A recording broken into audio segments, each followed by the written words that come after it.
Қазір елімізде фитнес индустриясы қарқынды дамып келе жатыр. Спортпен айналысамын дегендер көп.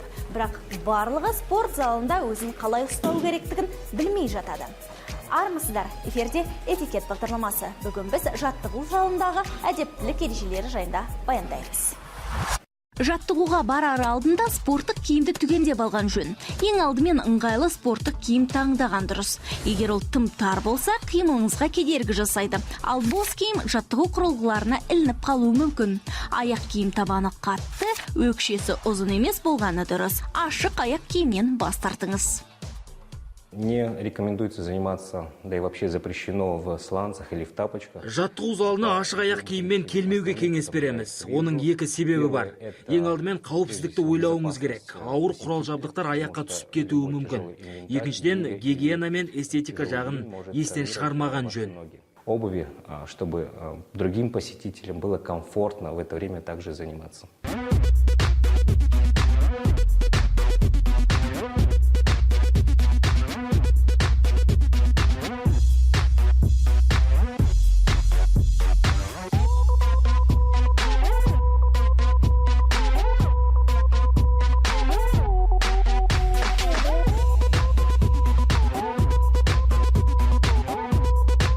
Өзіңізбен бірге орамал алып жүруді ұмытпаңыз. Өйткені терлегенде тренажер ылғалданып қалады. Өзіңізден кейін отырған орынды сүртіп кетіңіз. Сізден кейін келетін адамның қамын ойластыру қажет.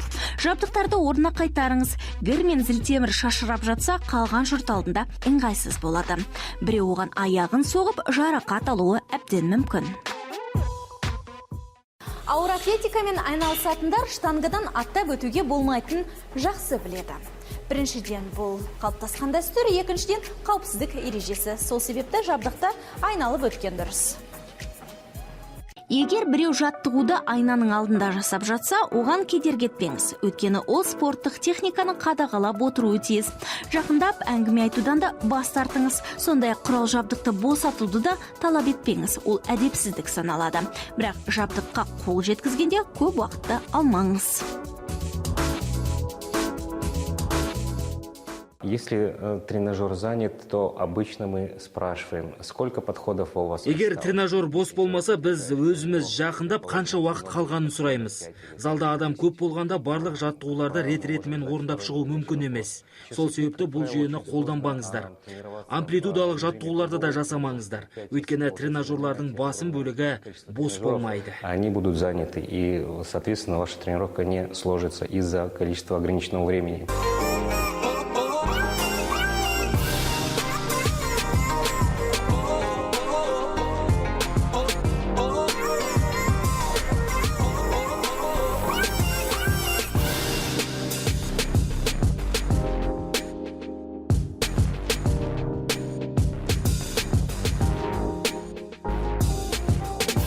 Кейде залға келушілер жаттығуды аяқтағаннан кейін гантельдерді жерге лақтыра салады. Бірақ олай істеуге болмайды. Құрал жабдықтарды дыбыссыз түсіріп қоюға тырысыңыз. Оны аяқпен тебудің де қажеті жоқ. Егер жаттығу орындағыңыз келмесе, қажетсініп тұрған адамға жол беріңіз.